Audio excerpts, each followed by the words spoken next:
What's crack-a-lackin'? It's your boy Broshmo, just in case you did not know so. And we're back. We're going to be ranking the safeties for the 2021 NFL Draft Class. Some guys you need to keep an eye out for going into the season. Go ahead, become a bro and subscribe. Leave a thumbs up if you enjoy the content. That's always much appreciated, much obliged. I would highly suggest you go do that. The success of this channel hinges on you doing that. So go ahead and do it. And content plenty on the way. We're going to be starting our season previews for the NFL season, so that's going to be a ton of fun. I honestly can't wait to get into it. It's going to be great. And yeah, we're going to do a mock draft after the season previews are all done based on where I think the teams are going to fall, because I'm going to give you predictions in there. Ain't that a beaut? But this safety class, it is a banger. There's a lot of guys I like. One guy that barely missed the cut here was Thomas Graham out of Oregon, and then we got Richie Grant out of Central Florida. I mean, there's just, I could rattle off a few. I have honestly, there's like 16 guys I really like in this class. But let's go ahead and let's get the thing started with Paris Ford out of Pittsburgh. Pittsburgh's gonna have a very scary defense this season. They did last year, but this boy is a hard hitter. He's a monster in the box. That might be where he ends up falling as one of the better box safeties in this class. The guy, he is solid in coverage, but he's not as extraordinary as the guys I have ahead of him on this list. And then I got Darius Washington out of TCU. Guy's a solid tackler, phenomenal ball skills.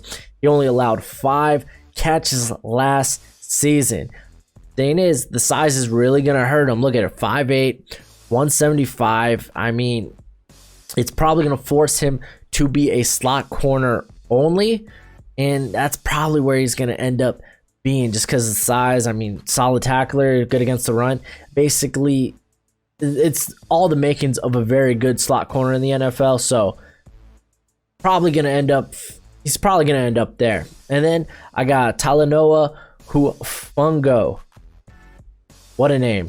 Talanoa Hufanga. That's a banger of a name. This guy, this dude's a hard hitter too. He got some nasty hits on his tape for USC, and this guy's got great range. He's got a really good nose for the football. He's always around the ball. Very good in run support, which is great because he can pop them too.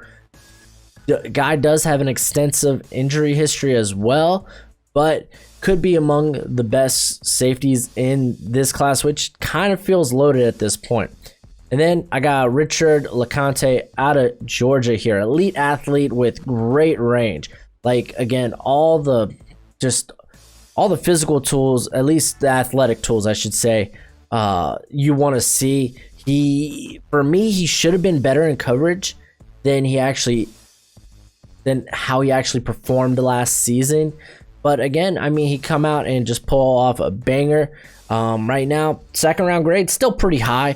He's okay in run support. Like I said, great athlete, great range. His bread and butter is going to be in coverage, so I do want to see him get better this season, or at least more consistent.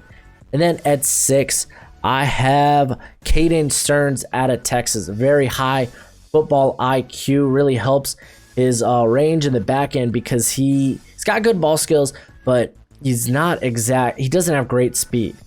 More so, more not. He's very good at covering his area because he's very wise about where he is. So we could be seeing kind of a, you remember, what was it? Was it Deontay Thompson out of Alabama a couple of years ago? So he might be very reminiscent of him, a guy that ended up falling to the 5th round. So just kind of keep that in mind. This guy, he's also an okay tackler as well. Not great like some of the other guys I've already rattled off, but just keep in mind, honestly, if this guy kind of blows up the combine and kind of shows that he plays a lot faster than he looks, then, well, I mean, not plays a lot faster, but is a lot faster than he plays, that could skyrocket him up boards right now. Second round grade, because, again, the dude's got very good ball skills.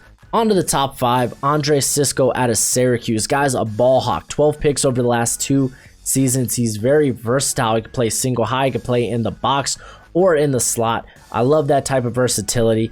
At times he could be overly aggressive, but I'm kind of okay with the amount of times he ends up coming up with the ball. Like I said, ball hawk, 12 turnovers in the past, or 12 interceptions over the past 2 seasons. I'm okay if you kind of blow a coverage here and there if you're getting the ball back for the offense.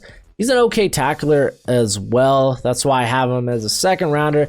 Because from here on out, I love this safety class. It really takes a step up. Hamza Nazir Ildeen out of Florida State might convert to linebacker because he definitely could if he puts on a little more weight. Keep in mind, these aren't like the height and weight I have right now. It's what they ended the year at. It's not what they currently are. I really haven't been able to find those numbers, or at least an accurate or find an accurate depiction of those numbers. Is that what I'm trying to say? I haven't been able to find current numbers just because the whole pandemic thing. But again, could convert to linebacker. He hits hard. He's very good in run support. Kind of screams linebacker. There are concerns about his range and his speed, but he's very capable in coverage. So a lot to like about him. And then I got first round grades on these next 3 guys because I think they're all bangers. Kobe Harvell Peel out of Oklahoma State. He's a ball hawk. He's a sure tackler. The guy's a monster. He had like 70 some tackles last season. Like I said, sure tackler. He allowed only 4 first downs with 5 interceptions, 13 pass breakups, 4 forced fumbles. He's very dynamic in coverage as well. The guy flies all over the field. One of my favorite prospects in this draft class. And I mean, in the Big 12, you are getting tested constantly through the air, and he is constantly just done a marvelous job at that. And then Javon Holland out of Oregon here. He's put it up elite numbers, playing whether it's slot or safety. He is a playmaker. He's had 9 picks. He's allowed no touchdowns in the slot. So you might think, okay, maybe he might be a slot only, but honestly, I think if he gets up to 200 pounds, and I'm actually content with where he's at, right, or where it has him at 196. So if anything, him being able to play in the slot's just a plus. He's got very good instincts, and like I said, just a playmaker, whether he's single high or in the slot. And then we have Trayvon Merrick out of TCU. Kind of ideal length. He's got great ball skills as well. Ball skills. I'm not going to lie to you. I love ball skills. If you are creating turnovers, it's going to pop you up my list. He allowed a completion percentage of only 32%. He hits hard. He is a sure tackler. There's a lot to like about this safety class in general.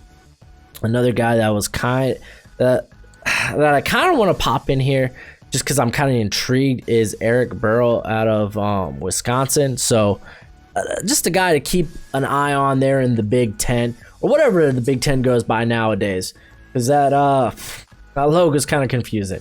But that's it for the video. Go ahead and do the YouTube thing. That's always much appreciated. Much obliged. Let me know what your list looks like in the comment section below. And yeah, until next time, you be easy, my friends. Later.